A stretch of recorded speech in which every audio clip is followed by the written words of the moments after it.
Alright, so recently, over the past week, Lunar Client has released a couple of features which I have not seen anybody talking about. So in today's video, I wanted to tell you guys about them, obviously, since we're back to the commentary videos. So yeah, I'm Alex, and welcome back to the Lunar News. Let's get straight into it. Alright, so the first feature, it was made on September 21st and came out on September 25th. Basically, you know how a lot of HUD mods have these little brackets around them. That was just an option on its own, but now you can actually customize these brackets even more. You can basically change the color of the brackets to whatever you want, and only the brackets in specific. For example, here on screen we have Lunar Client showcasing it of. The first feature is really color support for brackets, which is pretty nice. I'm actually using this right now. Okay, I'm rocking different brackets for my toggle sprint in the bottom right. And yeah, for some reason I really enjoy this feature. I might implement some more HUD mods into my Lunar. I just think it looks pretty overall clean, especially with the screenshot that they showcased. And you know, when I do eventually make my Lunar settings video, I'll definitely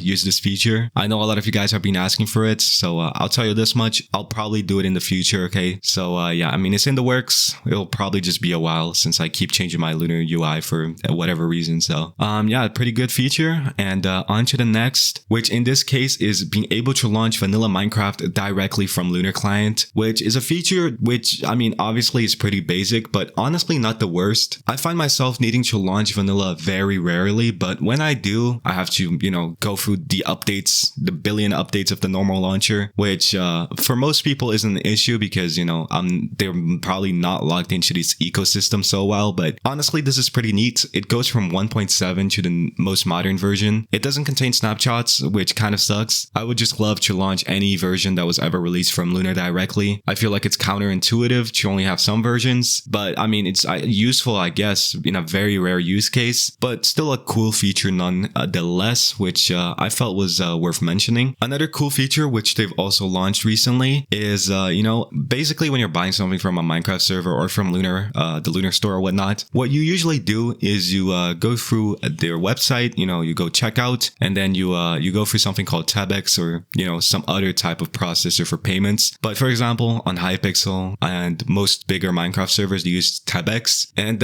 yeah, I mean, you usually do this through, you know, a website, but Lunar Client has implemented the feature that server owners can enable. Basically, you can do checkouts directly from the Minecraft client now, which is actually pretty cool. I don't see a lot of servers using this because Lunar Client's mod API or Lunar Client's, you know, Apollo API, which they use for multiplayer, isn't too widespread yet, but I definitely see it growing. And there's no doubt in my mind. Oh my God, I just dropped something. Anyways, there's no doubt in my mind that it's a pretty cool feature and pretty neat. Hopefully some of the bigger servers like Hypixel and MMC put it to use. Even if it's for only Lunar users, I see this being a massively useful feature. It just, you know, speeds up the process of buying something, so your brain is just, you know, like thinking less about it. Like, oh well, I'm just gonna spend $100 on a random rank for no reason. Like, okay, you get the point though. It's just more convenient. And yeah, I mean, keep pushing the boundaries with the clients, I guess. And yeah, that's about it. Video is pretty short, but you know, got some longer ones coming. Let me know what you think of all these features in the comments down below. I've been Alex. Thank you guys so much for watching. I love y'all, and yeah, see ya.